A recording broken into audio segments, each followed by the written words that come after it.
Le mot le plus juste est en effet autrice, parce que on dit un éditeur, une éditrice, un collaborateur, une collaboratrice, et si je vous dis une éditeur ou une collaborateur, vous allez trouver ça très bizarre. Comme c'est un mot nouveau, c'est un mot qu'on hésite à utiliser encore, mais en fait on peut se permettre de dire autrice.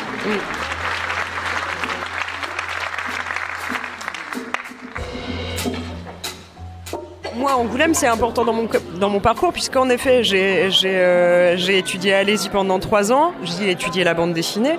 Et ensuite, j'ai participé à un collectif d'auteurs à l'époque où j'étais étudiante. En fait, il se trouve que lorsqu'on fait des écoles d'art comme celle-ci, on se retrouve étudiant avec des tas d'autres jeunes gens, avec tous le même désir de faire des histoires qui soient lues, mais sans être en mesure encore d'être éditées par de vrais éditeurs.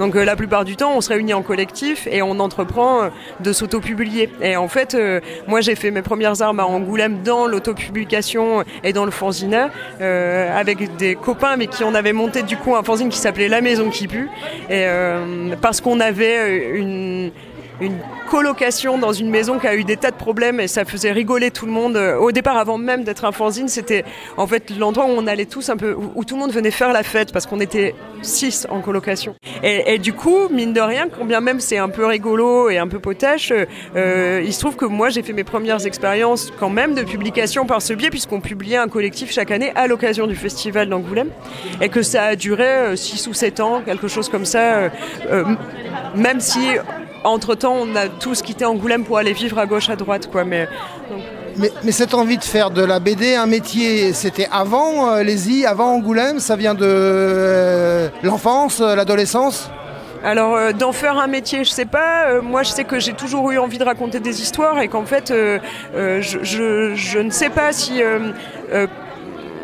Je me questionne quant au fait que si je n'avais pas fait de la bande dessinée, qu'est-ce que j'aurais pu faire d'autre ? En tout cas, je sais que ce que je voulais par-dessus tout, c'était raconter des histoires. Voilà. Et il se trouve qu'à un moment donné, puisque j'aimais le dessin et que j'aimais raconter des histoires, la BD s'est imposée naturellement comme telle, en fait. Il se trouve aussi que la plupart du temps, on me dit « Ah, mais tu t'appelles Laureline, est-ce que c'est une prédestination ?» J'espère que ça n'en est pas une tout à fait, mais il s'avère que moi, j'ai été amenée quand même à la lecture de la bande dessinée, aussi parce que je portais ce nom-là, que c'était une héroïne qui en imposait un peu et que j'en étais très fière. Et du coup, ça a participé à faire de moi une lectrice de bande dessinée avant que d'avoir envie de faire mes propres ouvrages.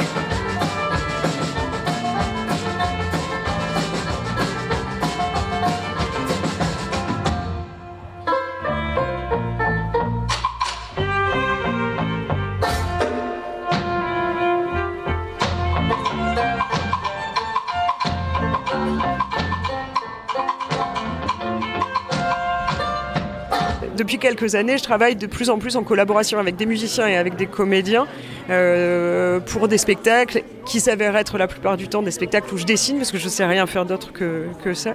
Et j'aime bien apporter à ma pratique d'auteur ces espèces de respirations-là, en fait, qui sont les moments de spectacle qui n'ont rien à voir avec nos créations, avec nos bandes dessinées, en fait, où c'est vraiment un autre rapport à la temporalité et au public. Mais ça ressemble à ce qu'on voit là, les concerts dessinés à Angoulême, parce que j'ai vu que vous y participez. Ce que vous faites avec ces musiciens sur Bordeaux, c'est un peu ce même genre ? Alors non, parce qu'en fait, là, ce qu'on fait à Angoulême, c'est vraiment...